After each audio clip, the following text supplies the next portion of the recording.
Hello, I'm Wright Andrews, president of the Essex County Museum and Historical Society. Essex County has a very rich history, and our museum is really fortunate to have a wealth of artifacts and documents that relate to this history.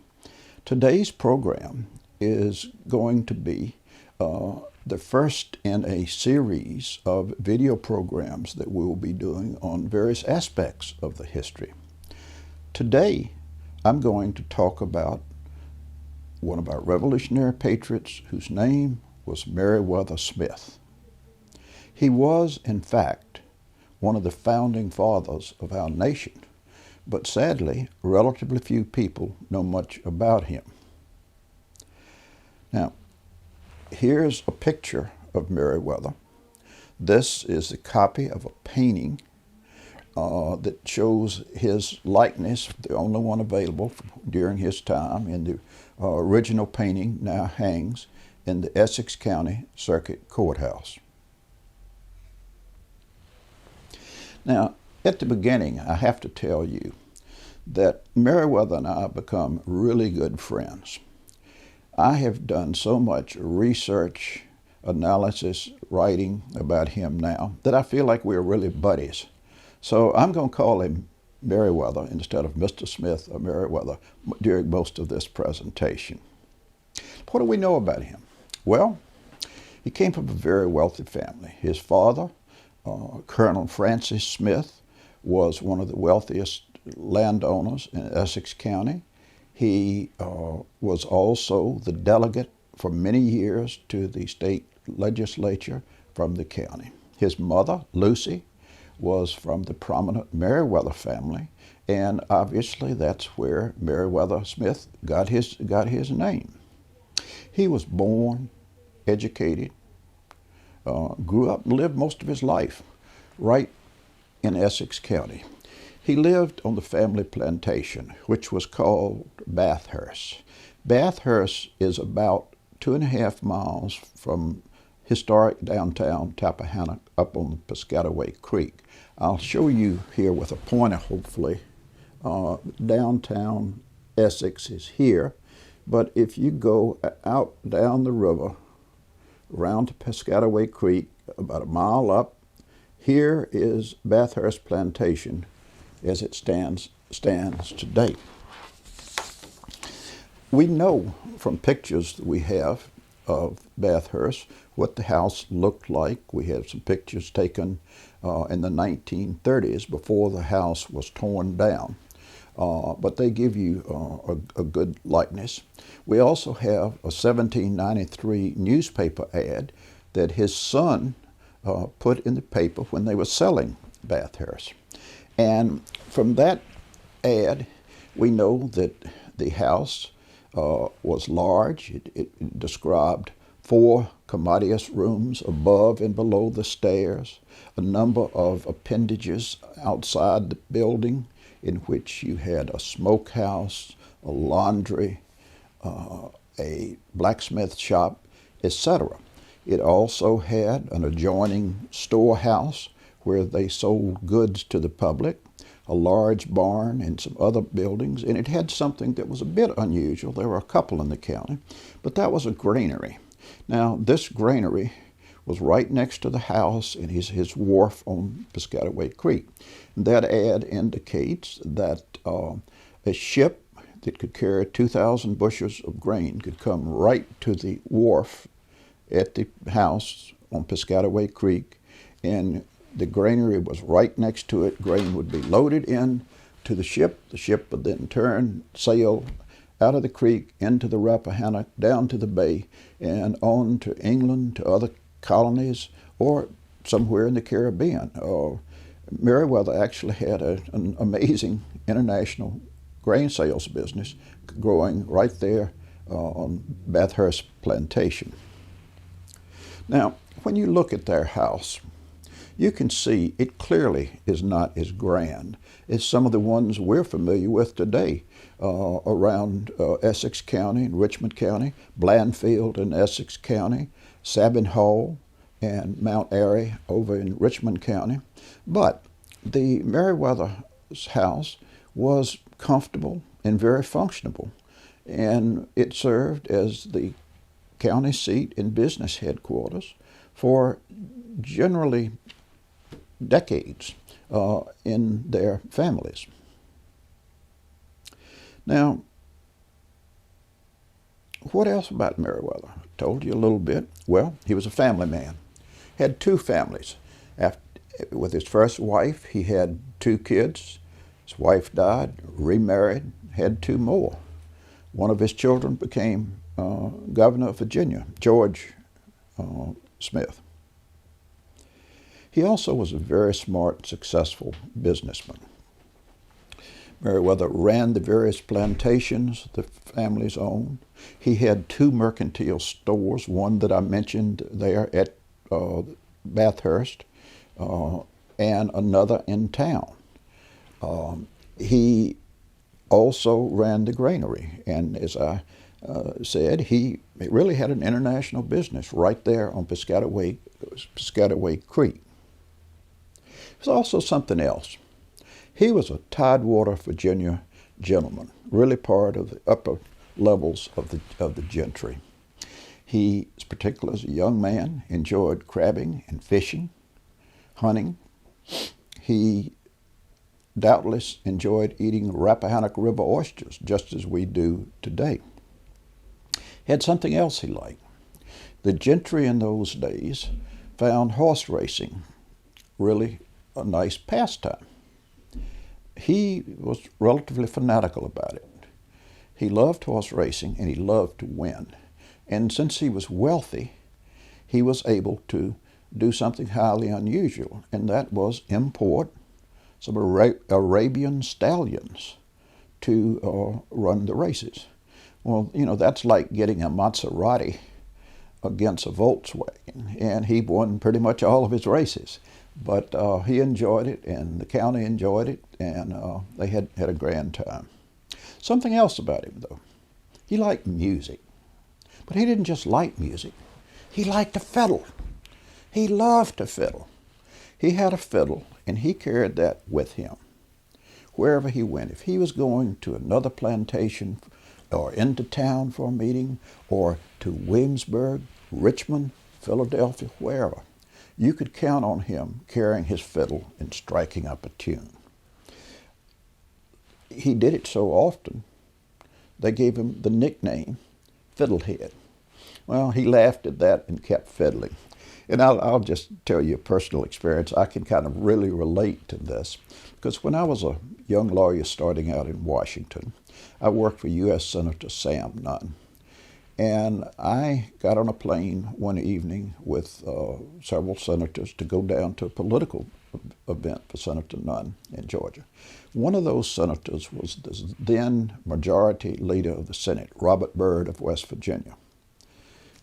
He got in the plane, had something under his arm. I wasn't paying attention. The next thing I knew, Senator Herman Talmadge, who was on the plane, was calling for hooch, i.e. bourbon. And all of a sudden, we started getting Senator Byrd, majority leader of the U.S. Senate, playing a tune. He serenaded us much of the way to Georgia. Many people at the event heard him play. And also, I guess, maybe this is something that runs in politicians' bloods, but he followed in Meriwether's. But it's as interesting as I think that is, what set him apart? Why is he special? Well, I'll tell you why. Meriwether, from right here in Essex County, a guy who was homeschooled on the plantation, became one of the most important leaders in the American Revolutionary period, especially among the towering figures of Virginia. We had many. He was certainly one of them. And he went on to have a large number of offices throughout his career. I'm going to mention them. We've got a list that lists many more, but I'll just tell you some of them. He started out in politics in 1766. At that point, he signed the famous Leedstown resolutions, which were against the Stamp Act. He was outspoken, and he joined with a number of others that came to Tappahannock and confronted Scottish merchants, Archibald Ritchie, Archibald McCall, and these merchants had said they were going to comply with the Stamp Act. After a little relatively rough persuasion from Meriwether and the rest of the group that came with him, they agreed otherwise, and the Stamp Act was not enforced in Tappahannock. Meriwether then was next heard from on the political scene with the non-importation agreement of 1770. This was signed by many leading Tidewater and Norfolk merchants and gentry, saying that they would not participate in importing goods from England. The idea being, if you didn't import goods, Parliament would repeal the hated Stamp Act, and then things could get back to normal.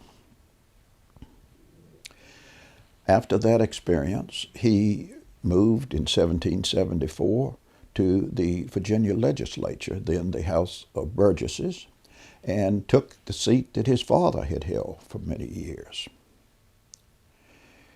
He became really prominent as a member of the Virginia Convention of 1776.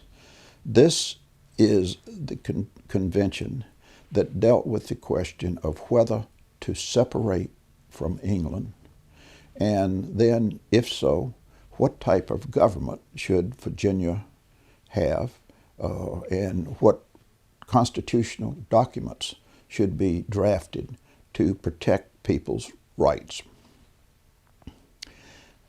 After that experience, which I'm going to tell you a little detail about in a few minutes, he went on to the Continental Congress, served with distinction there. I'll also mention a bit about that in a minute.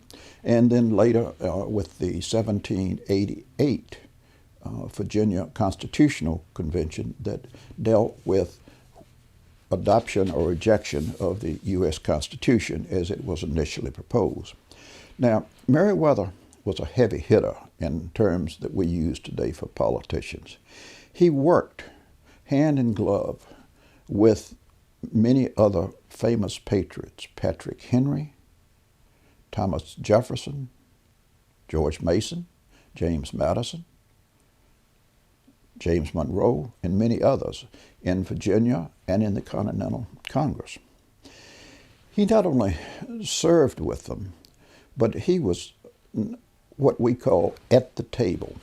He understood that in many legislative or political bodies, if you really want to be influential, you need to be on the committees that draft the documents. And he was very good about getting on committees. For example, when he was serving in the Continental Congress, he got appointed to three of the most powerful committees: the Commerce Committee, Foreign Affairs Committee, and Maritime Committee.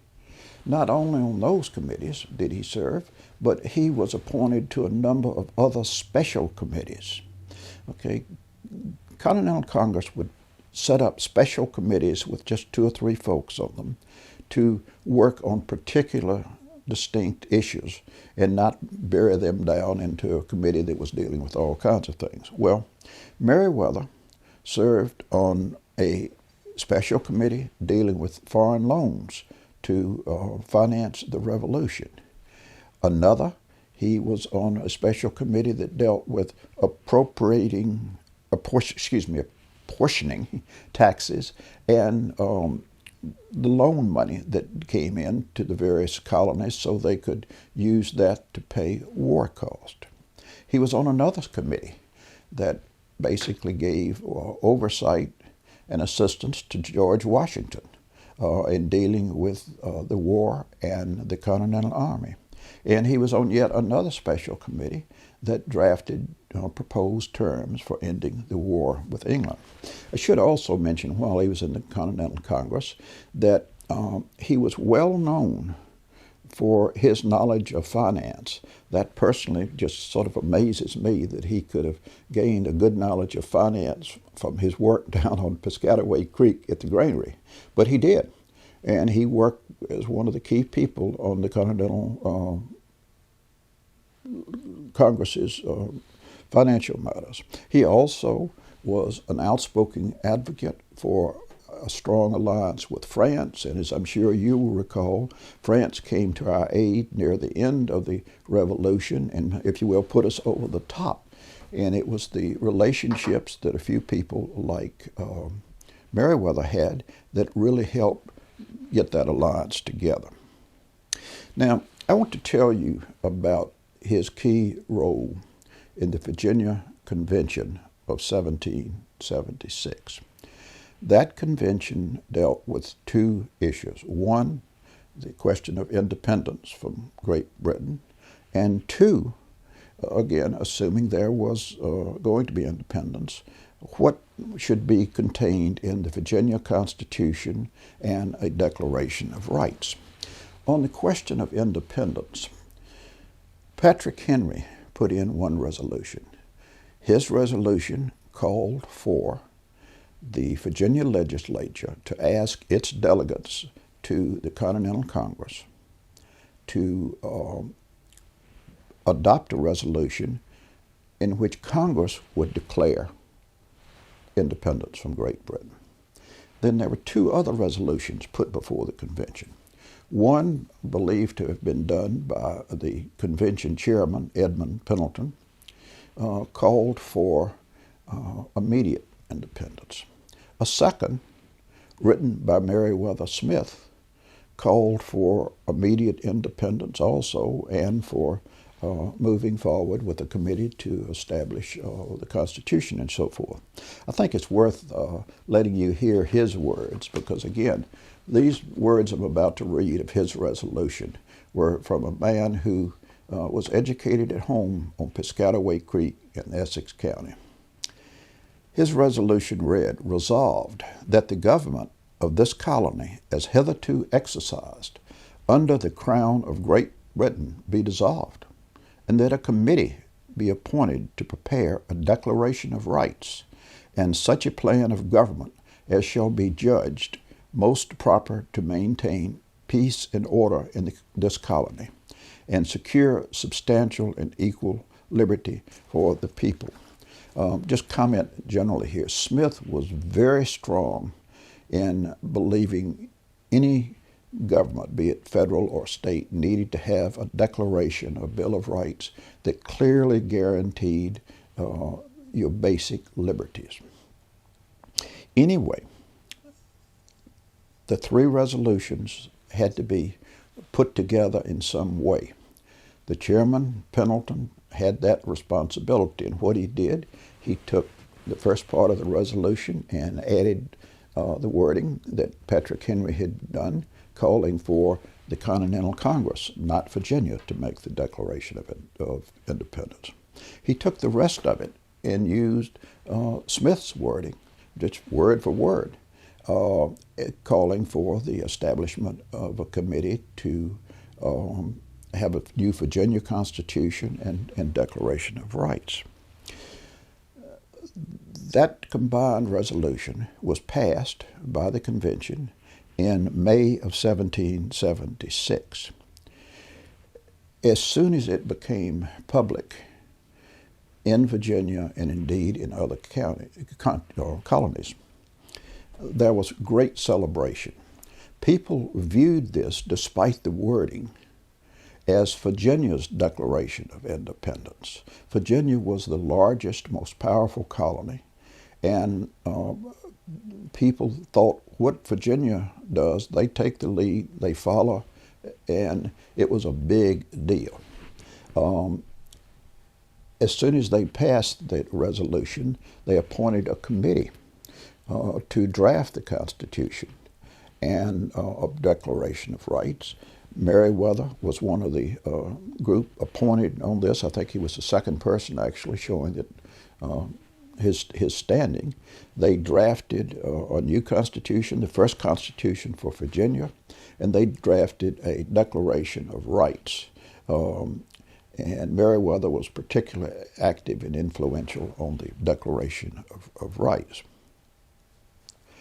These served as models for other colonies as they drafted their own language, and for other nations later, and indeed for our U.S. Constitution and Declaration Bill of Rights. Very important documents.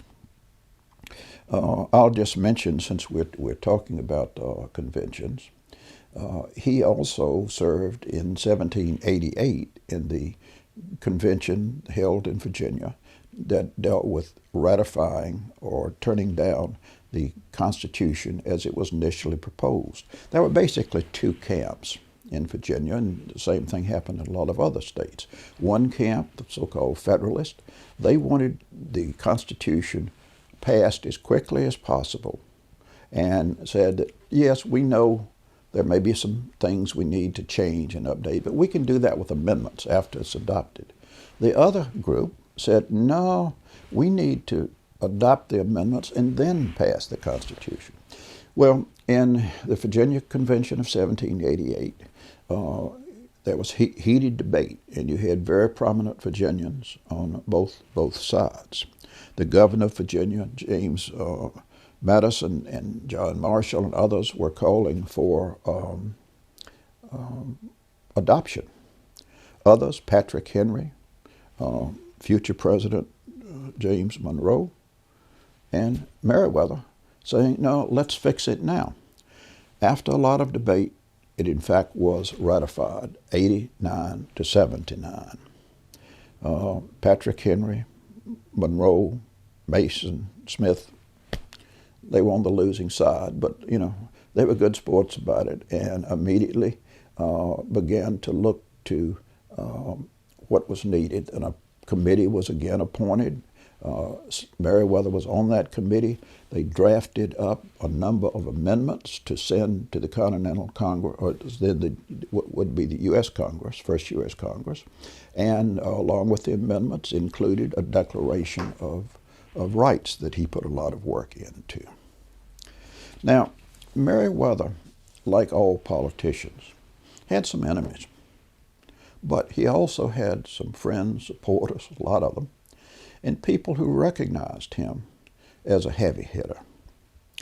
James Augustine Washington, George Washington's brother, wrote in May of 1776 that Meriwether was one of the top 5 speakers in that historic Virginia Convention of 1776.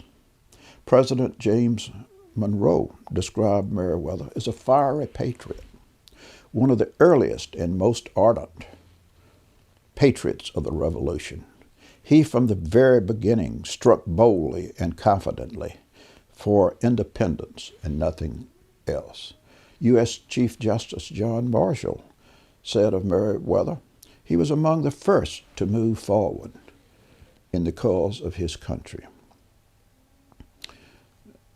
It's, important to see that he was recognized in his time. But in his last years, his political star was on the wing. After the convention, the Constitution was adopted by all of the states, or not all of the states, enough of the states or colonies. And they then moved to have the election for the first U.S. Congress. At that time, Meriwether, even though he had been opposed to passing the Constitution in its original form, Meriwether commented publicly, hey, I go with the majority has spoken, let's get on with it. So he entered the race for the congressional district here. That at the time included a number of counties. There were 5 candidates for the seat. Interestingly, Meriwether's colleague, Spencer Roane, the other delegate from Essex, joined into the race too. So we had 3 guys from other counties and 2 from Essex. Essex vote was doubtless split. He didn't win. He did well, but he didn't win. He then looked and said, well, maybe I can get an appointment of some kind. I'm not quite ready to give up public service, but he didn't find a suitable one, and that's not surprising because in those days there wasn't much in the way of patronage, just a few. In the congressional campaign that I just discussed, I want to read you a few words that he put in his campaign broadside, which tells you how he felt about the Constitution. Meriwether said, I do not like the Constitution in its present dress. I fear it is a wolf in sheep's clothing that will seek a fit opportunity to devour us. It should secure in its operations your rights and interests against ambition and avarice, the constant enemies of both civil and religious liberty. It should be critically examined and not suffered by precedents founded on the construction of loose and inaccurate expressions to speak a language and assume a principle neither understood nor foreseen by the people when they adopted it. All this showing how strongly he felt concerning the need for further amendments to the Constitution. Well, again, he didn't win that race. So he retired from public life, moved down to one of their other plantations called Meriwether, near Oceana in lower Essex County, and lived the remainder of his life there. A letter that he wrote to Thomas Jefferson I found particularly poignant and telling about this important patriot. This is what he was thinking in his final days. He told Jefferson, I rejoice at the order and tranquility in which the present government moves on. I suffered my zeal during the late revolution to carry me far beyond the bounds of prudence to the great injury of my personal affairs. My sufferings in my service, which were once esteemed, are equally forgotten. I submit, however, to the decrees in favor of men who perhaps may be more useful as well as more deserving.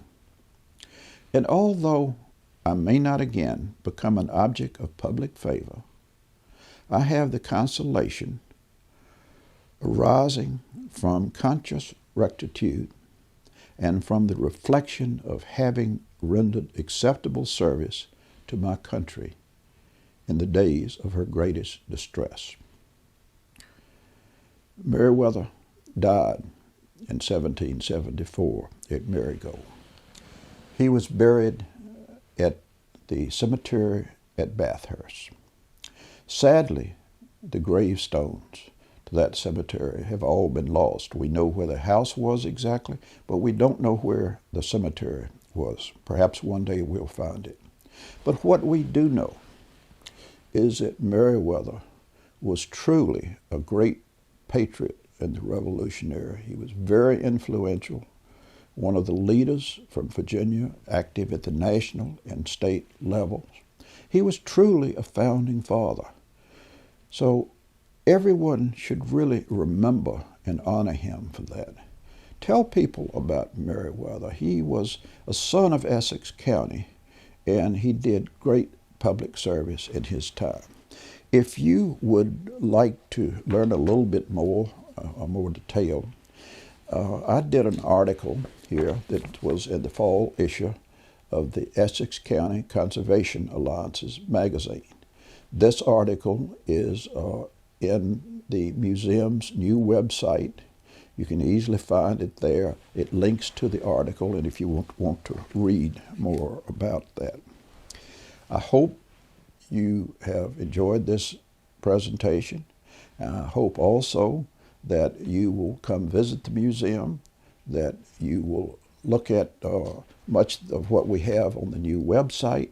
We'd love for you to become involved. We're trying to be a much more active, more inclusive organization, and we are going to continue to tell the history of Essex County. And with that, I say thank you and good day.